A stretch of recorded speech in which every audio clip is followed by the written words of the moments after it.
Several states across the U.S. are refusing to comply with a request from President Trump's Voter Fraud Commission for information on their state's voters.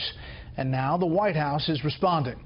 Correspondent Kevin Corke tells us the headlines do not tell the entire story.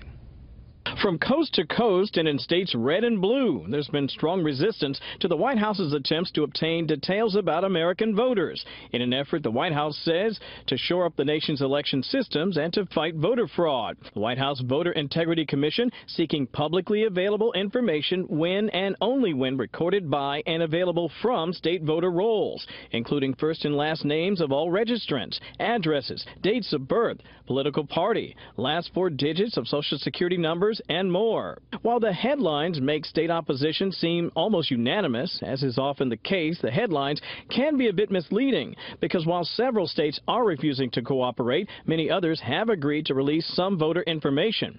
For instance, Fox News reporting shows 25 states so far have declined to take part, while the White House says the number is actually 14 plus the District of Columbia. And while we found 18 states have agreed to comply, at least in part, the White House says the number is actually 20, and reports to the contrary, they say, are fake news. The president took to Twitter to question why there was so much resistance. Numerous states are refusing to give information to the very distinguished voter fraud panel.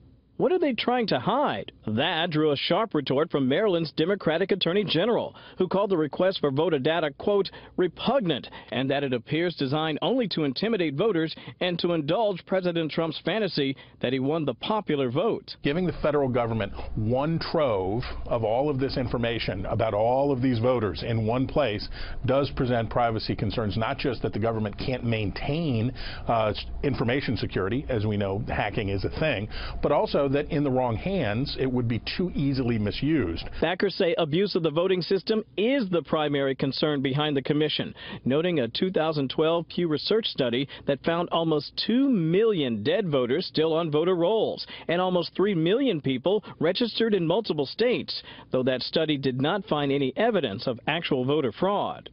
The commission's very first meeting, Brett, is actually set for July 19th. That is, by the way, the very same day that the DNC has scheduled a meeting of its Voting Rights Commission.